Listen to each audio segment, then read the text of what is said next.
Yeah, we were saying this about there being chaos at our last race, but a reminder now of us starting on for our second go here at Daytona. Yeah, so here is how the grid is going to line up for part two then of the first race of the weekend then for the Manufacturers' Cup. Mazda and Cardinal on pole position. Subaru and Danny Solis head the second position of the grid. Then the second row is headed by Sato in P3. Toyota with Kai de Bruyn in fourth place. Then Lexus and Harold Valson line up on P5. They have got Lamborghini's Yusuke Goto. He was right at the back of the field, if you remember, the first running of this one, so opportunity knocks for them. Ferrari down in 7th place. Honda are in 8th position with Trent Jeffrey alongside them. BMW Randall Hayward in 9th position. The top 10 completed by Mercedes-AMG and Sasaki. Then you have got McLaren with Yamamoto. Let's see what progress they can make. Nissan down there though in 12th. Philo with a lot of work to do, considering that they were originally starting in 4th place. It has not gone well so far for Nissan. They were involved in that big crash that we saw, which brought out the red flag ultimately. So now down to 6 laps of action then, and let's see how this one is going to work out. Originally it was a 10-lap race distance, now down to 6, so slightly reduced race distance. I'm sure opportunity knocks for some of the teams and some of the drivers, but it is going to be very interesting to see how this one is going to work out. And also for Subaru there, they can thank their lucky stars really, because it did not work out at all. No, I mean, like I say, getting sort of shunted to the back of the pack there is not ideal. But another go here now as we roll around, rolling start as we come to the start-finish line. 6 laps at the Daytona Oval Circuit. High speeds, high risks here in the first race of the grand final of the Manufacturers' Cup. Will Team Mazda leave from the get-go? Will Team Subaru manage to not spin around this time? Let's find out. Absolutely, there we go then. The restart is about to get underway for the first race of the Manufacturers' Cup for the 2025 GT World Finals. Mazda across the line first, with Subaru and Porsche slotting in behind in 2nd and 3rd place then respectively. We come through and in towards the first turn. Now we saw a lot of drivers going for the low line through the first time. They're already starting to bump draft through the first corner, and that's the problem when you get bump drafting in a situation like that through a corner. You can turn these cars around with almost your little finger because they're just on the ragged edge of adhesion. Now down the back straight. Now we'll see how effective this slipstream is proven to be. You can see Subaru and Mazda working together here, bumping one another as we come down this back straight. Is anybody going to pull out of the slipstream, go for a higher line in towards this left-hander? No opportunity moving there for Toyota. They go towards the sort of middle line of it, but you can see them moving around constantly at this point of the corner.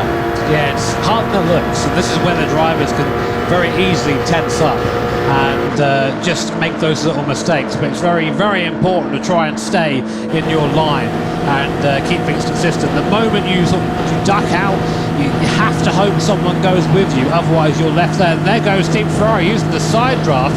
Do they have help there on the outside? We can't see it at the moment. They do have hope. Team BMW there going to the high side, trying to push and maybe form that second lane. They've got no other choice, BMW. There's no other way they're going to get through otherwise. So points to the top 6, just to remind you, in this race.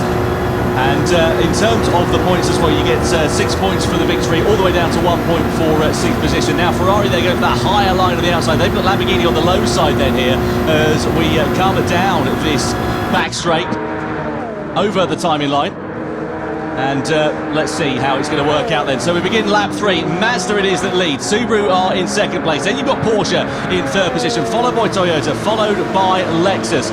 Over in towards the first turn we go. You can see bumping and barging in the sort of mid to latter pack as they sneak their way through. We're not seeing anyone going 2 by 2 through these first couple of corners. Down this back straight we go though. Are we going to see positions beginning to change hands? There's not a lot of time now, of course. Original race distance 10 laps, now down to 6 laps, and we're already at the halfway stage as we're on lap 3 here. At the moment it's still Mazda, Subaru and Porsche who lead from the front. Yeah, I mean, you have to start doing something different now and think about it again. All I've seen really is the Team Ferrari, and then Lamborghini, they've touched Ferrari. They just went under the bottom line there. Car spins around, Ferrari out as well, no fault of their own, and then there were 10. So Ferrari was trying to invent something around the outside, in the end just got collected in something that was not there for them. But now Trent Jeffrey has another big one. Boys, sort it out, come on.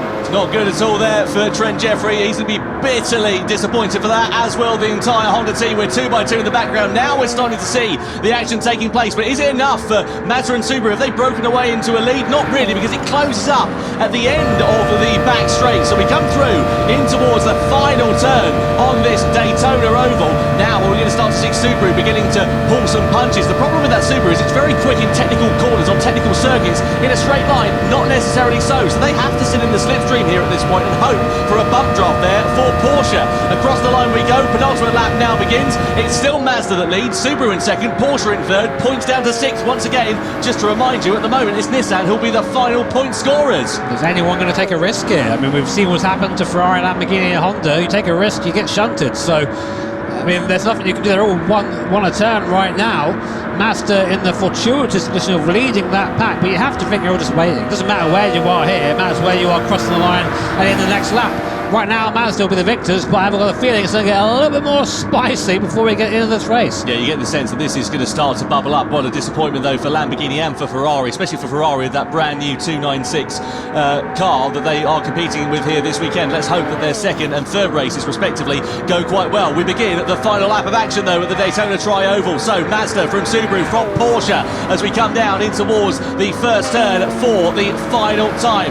Don't think anybody's going to think about a higher line through there, but they're certainly bumping one another going through and all sticking to quite a low line. But look at Porsche, they're coming to pressure from Toyota, and I wonder if the door is starting to open for Toyota there, and whether they're going to try and pick their pocket for that final podium place to pick up more points. Down the back straight we go for one final time. Someone's got to try something here. BMW been giving a penalty for colliding. It's bump drafting, is it not? I mean, we'll see if we get a replay of that later on, but it doesn't matter now. Final lap. Unless it was the incident with Honda that we saw a couple of laps ago, maybe. Through the final corner we go, though. So Mazda it is that lead from Subaru, from Porsche. We'd run to the line in race 1 of the Manufacturers' Cup World Finals here, and it's going to be first blood to Mazda. Porsche in third place, just behind Team Subaru. Toyota are in 4th, Lexus are 5th, and the final points position is occupied by Nissan ahead of McLaren and BMW, who managed to nick the final points place despite that 1-second penalty on the final lap of racing then here. And a great end to that one. Good job, though, from the eventual winners of Mazda and from Samuel Cardinal, the driver of that car, because he did an exceptional